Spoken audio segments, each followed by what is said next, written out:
November 17, 2021. Young Dolph steps out of his ride at Makeda's Cookies. Just another regular day in Memphis.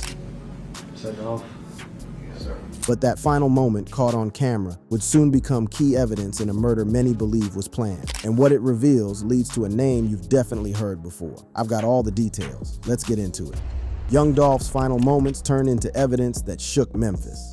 The afternoon sun was beating down on Airways Boulevard when Adolph Thornton Jr., better known to the world as Young Dolph, pulled up to Makeda's homemade butter cookies for what would be his final public appearance. This wasn't just any random cookie run. This was Dolph doing what he always did, staying connected to his community while he was in town for his annual Thanksgiving turkey giveaway. The irony hits different when you realize this man who spent his whole career dodging bullets was about to walk into his last trap.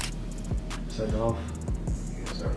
The chain around his neck, is that the PRE chain? Yes, sir. The one that we saw in the exhibit? Yes, sir. And that's Marcus behind him? Yes, sir. The surveillance cameras at Makeda's were rolling, capturing every single second of what would become the most important piece of evidence in a murder trial that would rock the entire hip-hop community. The footage shows Young Dolph entering the shop with his brother, browsing cookies, and then being ambushed by two gunmen who fired upon him in broad daylight. This wasn't some random stick-up gone wrong. This was a calculated hit that had been months in the making. When the news broke that Young Dolph had been murdered, the hip-hop world stopped breathing for a minute. Social media went crazy, timelines flooded with RIP posts, and Memphis Police Chief CJ Davis called it another example of senseless gun violence that was plaguing the city. But this wasn't just another rapper getting killed. This was Young Dolph, the independent king who had survived multiple attempts on his life and turned those experiences into chart-topping music. My kids, to be honest, they're doing a lot better, but he was so angry, and like, I'm talking about, like, if I was like, give me the phone, he like, no. Like, he want to step up to me, anybody, he'd step up to anybody. Mia J., Dolph's long-term partner and mother of his children, was left to pick up the pieces of a shattered family. The woman who had been planning a secret wedding for 2022 was now faced with the impossible task of explaining to their kids why daddy was never coming home. "How am I going to tell my babies that daddy is never coming home?" she said, her pain echoing through every word. This wasn't just a loss for hip-hop. This was a family torn apart by street politics and industry beefs that had spiraled completely out of control. The autopsy report painted a picture that was hard to stomach, even for those used to the violence that plagued the rap game. Young Dolph suffered 22 gunshot wounds, confirming just how brutal and targeted this attack really was. This wasn't someone trying to rob him or send a message. This was someone trying to make absolutely sure he never walked away from that cookie shop. Obviously, we haven't really heard much from you since the tragic passing of Dolph. Is this the first time that you've done an interview since he passed? Yeah. Yeah. I'm just wondering how you feeling, how you holding up. I mean, obviously, something that's... I'm content. When you say content, what does that mean? Like, I'm maintaining. Like, I'm not getting better. I'm not getting worse. I'm just here right now. Key Glock, Dolph's protege and Paper Route Empire's golden child, was struggling to find words to describe what losing his mentor meant. His pain was raw, unfiltered, and real. The kind of grief that comes from losing not just a business partner, but a father figure who had pulled you up from nothing and showed you how to turn your pain into profit. The hip-hop community was reeling. Figures like Too Short and E40 called for support among artists, recognizing that this wasn't just Memphis's problem, this was the entire culture's problem. When independent artists like Young Dolph, who had built their own lane and refused to bow down to major labels, could be gunned down in broad daylight, it sent a message that nobody was safe. But here's where the story gets interesting, and where that surveillance footage becomes more than just evidence of a crime. It becomes the key to unraveling an entire conspiracy. The video evidence shows Young Dolph entering the shop with his brother, browsing cookies, and then being ambushed by two gunmen who fired upon him. What the cameras captured wasn't just a murder, it was the final recording that would expose a web of jealousy, money, and revenge that had been brewing in the Memphis rap scene for years. The footage showed two men getting out of a white Mercedes-Benz, walking into the cookie shop like they owned the place, and unleashing hell on one of Memphis's most beloved sons. But what made this recording so crucial wasn't just what it showed. It was what it would lead investigators to discover about who was behind the hit, and why they wanted Young Dolph dead so badly. The trial uncovered deeper layers to the crime, including allegations that Anthony Big Jook Mims, brother of rapper Yo Gotti, had placed a $100,000 bounty on Young Dolph due to a long-standing feud between their record labels, Paper Route Empire, and Collective Music Group. This wasn't just street beef. This was industry politics turned deadly, with young Dolph's independence and success making him a target for those who couldn't stand to see him winning without playing by their rules. The streets were talking, social media was buzzing, and fans were demanding answers. How could someone as careful as young Dolph, someone who had survived multiple attempts on his life and even bulletproofed his vehicles, walk into such an obvious setup? The answer would come through that surveillance footage and the investigation it would spark, revealing a conspiracy that went deeper than anyone imagined. As Memphis mourned and the hip-hop world tried to make sense of losing another legend, that final recording was already working behind the scenes, providing investigators with the evidence they needed to start tracking down the killers. But catching them would require more than just video footage. It would take phone records, witness testimony, and one of the shooters himself deciding to flip and tell the whole truth about who really wanted young Dolph dead and why they were willing to pay 6 figures to make it happen. How young Dolph's killers got caught and justice finally came to Memphis.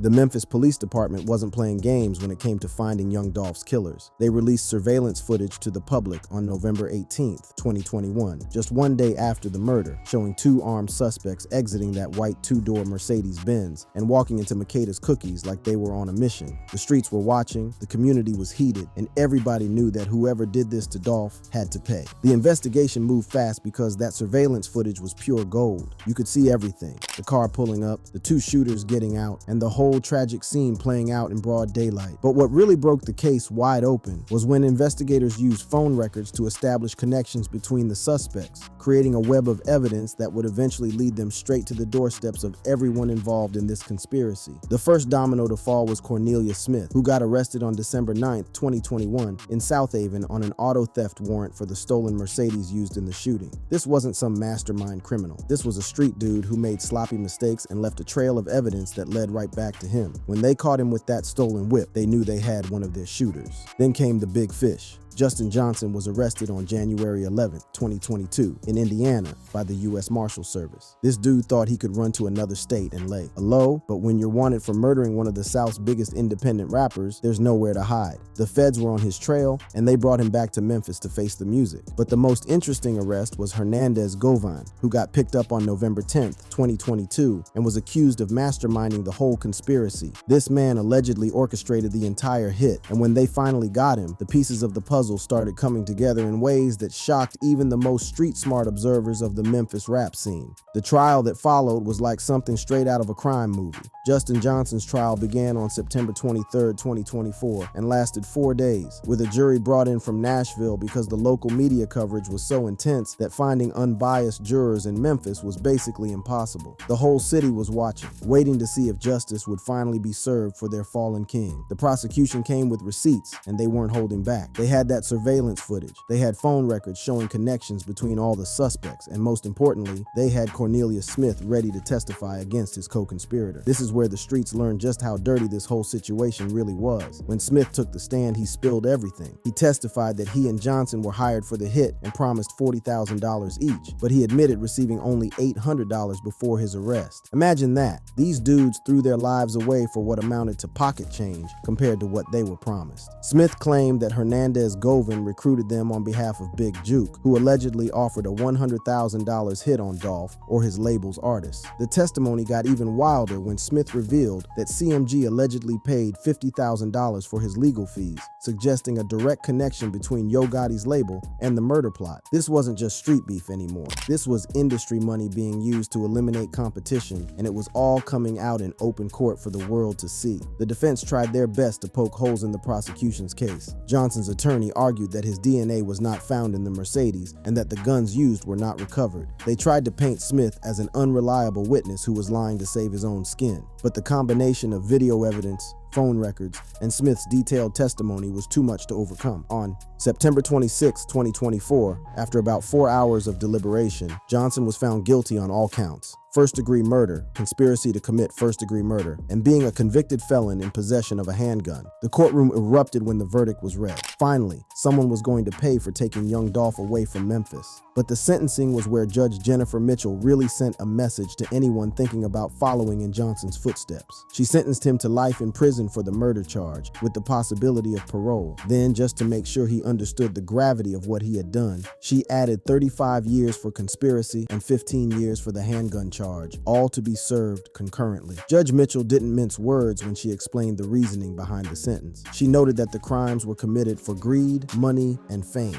A perfect summary of everything wrong with this whole situation. Young Dolph lost his life because some people couldn't stand to see him succeed independently, and they were willing to pay blood money to eliminate what they saw as competition. The community's reaction to the verdict was a mix of relief and continued frustration. Young Dolph's sister, Carlisa Brown, expressed relief at Johnson's conviction as a step toward healing, but everyone knew this was just the beginning. There were still other suspects to deal with, and the mastermind behind the whole operation was still waiting for his day in court. Jamarcus Johnson, Justin's half-brother, had already pleaded guilty in June 2023 to 3 counts of accessory after the fact for helping the shooters communicate while they were on the run. He was facing 6 to 12 years, but his sentencing was still pending, showing that the legal process was far from over. Meanwhile, Hernandez Govin, the alleged mastermind, rejected a plea deal on December 13, 2024, opting for a trial that was initially set for March 10, 2025, then rescheduled to July 28, 2025, and now set for August 18, 2025. This man was out on a $90,000 bond, which had a lot of people in Memphis heated, wondering how someone accused of orchestrating the murder of their hometown hero could be walking free while waiting for trial. The trial revelation sent shockwaves through social media, with fans expressing a mix of satisfaction that justice was being served and anger about the senseless nature of the violence. Posts like, "All this over a feud? Dolph didn't deserve this, and they threw their lives away for pocket change," showed how the community was processing the details that came out during the trial. Even local rappers were weighing in on the situation. Grove Hero expressed shock at the revelations and called for an end to the cycle of violence in hip-hop, reflecting broader community sentiments about the need to stop the madness that was claiming too many talented artists. Shelby County District Attorney Steve Mulroy emphasized the case's significance, stating, "Every murder's a tragedy, and we take them all seriously. This one generated extra public interest because young Dolph was a prominent and beloved member of the community. This wasn't just another case to the prosecutors. This was about getting justice for someone who had given so much back to Memphis and didn't deserve to die over industry politics and street feuds." But even with Johnson behind bars for life, the story wasn't over. That surveillance footage had done more than just help catch the killers. It had exposed a conspiracy that went deeper than anyone imagined, involving alleged connections to one of the South's biggest record labels, and raising questions about how far some people were willing to go to eliminate competition in the rap game. Young Dolph's legacy lives on, despite the violence that claimed him. The story of young Dolph's life reads like a survival manual for navigating the deadliest streets in America while building an empire that nobody could touch. Born Adolph Robert Thornton Jr. on July 27, 1985 in Chicago, this man was destined for greatness from day one, even though the odds were stacked against him harder than a deck of cards in a rigged game. When his family moved to Memphis at age 2, Dolph was thrown into the fire of South Memphis, where his parents struggled with drug addiction, leaving him under the care of his grandmother. This woman didn't just raise him, she instilled the resilience and independence that would become his trademark. Dolph once reflected, "We were in the 4th, 5th, and 6th grades, seeing this living hell. But instead of letting that environment break him, he used it as fuel to build something bigger than anyone thought possible." The violence started following young Dolph long before that fatal day at Makeda's Cookies. In a 2018 interview with The Guardian, he stated, "I've been targeted since I was 17, 18, 19, linking this pattern to growing up in a violent Memphis neighborhood where making money meant hustling because legitimate opportunities were scarce. This wasn't some rapper trying to sound hard for the cameras. This was real talk from someone who had been dodging bullets since he was barely old enough to drive." February 25, 2017 was the day that proved young Dolph wasn't just tough, he was blessed. During the CIAA tournament weekend in Charlotte, North Carolina, his SUV was shot at with over 100 bullets near an apartment complex. But here's the crazy part. He walked away without a scratch because his $300,000 SUV was bulletproof. While most people would have gone into hiding after something like that, Dolph performed at a concert that same night, showing the world that it was going to take more than 100 shots to stop his movement. That Charlotte incident inspired one of his hardest tracks ever, 100 Shots, from his album Bulletproof. The lyrics were pure disrespect to his haters. How the F you miss a whole 100 shots? Dolph turned his near-death experience into a bragging point, mocking the attackers for their terrible aim and celebrating his survival. This wasn't just music, this was psychological warfare, letting everyone know that he was untouchable and unbothered. But the attempts on his life didn't stop there. On September 26, 2017, in Los Angeles, Dolph was shot multiple times outside the Lowe's Hollywood Hotel after an argument with 3 men escalated into a physical fight. He was hospitalized, underwent surgery, and made a full recovery. But this incident showed that the threats against him were nationwide, not just confined to Memphis street politics. The beef with Yo Gotti and his crew had been brewing since around 2014, when Dolph claimed he turned down an offer to join Yo Gotti's label, Collective Music Group, CMG. This decision set the stage for a rivalry that would eventually cost Dolph his life. In 2016, Dolph released King of Memphis, directly challenging Yo Gotti's self-proclaimed title and intensifying the beef to levels that nobody could have predicted. The diss tracks flew back and forth like bullets. In February 2017, Dolph released Play With Yo, mocking Yo Gotti and making some seriously personal allegations. Gotti responded with Don't Beef With Me, but he kept it relatively subtle compared to Dolph's direct shots. This wasn't just rap beef. This was personal animosity that had real-world consequences. My auntie loved y'all, but my grandmama came here, my uncle came here, like, I got like a family history thing going on coming through here. So I just want to really, like give y'all flowers that y'all know y'all appreciate it, you know what I'm saying? From the bottom of my heart, like, I appreciate it. Even with all the violence and beef surrounding him, young Dolph never forgot where he came from or the people who helped him along the way. Just 2 days before his death, he was visiting the West Cancer Clinic in Memphis, showing appreciation for the staff who had treated his family members over the years. This wasn't a publicity stunt. This was a man who understood that success meant nothing if you didn't give back to your community. I decided to visit West Cancer Center, the clinic today, just to show my appreciation for, like, over the years. I had several family members that come through here and been patients of this clinic, so I just really wanted to show up and show them my support, show them my like, how thankful I am just for them being them. Young Dolph's relationship with Mia J was the foundation that kept him grounded through all the chaos. They had been together since 2012 and shared 2 children, Trey and Aria. Though they weren't officially married, they had planned a secret wedding for 2022, envisioned as part of a fairy tale themed ball for Jay's birthday. Dolph was a devoted father who cherished family time, especially during the 2020 COVID-19 lockdown, which he called a blessing in disguise because it gave him more time with his kids. After his death, Mia J and their children found a powerful way to honor his memory through Black Men Deserve to Grow Old, BMDTGO, a streetwear brand that was initially launched for her brother but became deeply personal after Dolph's murder. Trey and Aria, aged 6 and 9 respectively, have designed collections featuring shirts, socks, sweatshirts, and hats, empowering them to use their voices in tribute to their father while healing from their trauma. The brand serves a deeper purpose than just fashion. 25% of proceeds are donated to grassroots initiatives helping families impacted by gun violence, reflecting Dolph's commitment to his community even in death. Mia J emphasized the personal connection, saying she felt like Dolph was her person, my soulmate, my children's father, showing how this wasn't just a business relationship, but a true partnership built on love and shared values. When I tell you, like, stellar child, he was that. But he was so angry, and like, I'm talking about, like, if I was like, give me the phone, he like, no. Like, he want to step up to me, anybody, he'll step up to anybody, and so that's trauma though. He's just projecting the pain and the hurt he feels from losing his father. He was, but like he said, you gotta channel that. The impact of losing their father hit Dolph's children hard, especially his son Trey, who went through a period of anger and acting out that Mia J had to address through mentorship and karate programs. The trauma was real, but so was the healing process, showing how young Dolph's legacy lived on through his family's determination to channel pain into positive change. Young Dolph's music career was built on the foundation of independence that defined everything he did. His career began in 2008 with his debut mixtape, Paper Route Campaign, inspired by his grandmother's passing. In 2010, he founded Paper Route Empire, or PRE, an independent label that allowed him to maintain creative and financial control over his music. something that would eventually make him enemies in an industry built on exploitation. His breakthrough came with King of Memphis in 2016, which peaked at number 49 on the Billboard 200 and sparked that deadly rivalry with Yo Gotti. But Dolph kept pushing, releasing Rich Slave in 2020, which reached number 4 on the Billboard 200, proving that independence could compete with major label machines. The most legendary move in Dolph's career came in 2018 when he rejected a $22 million label deal, stating, "It really was a good deal, a super good deal to tell you the truth,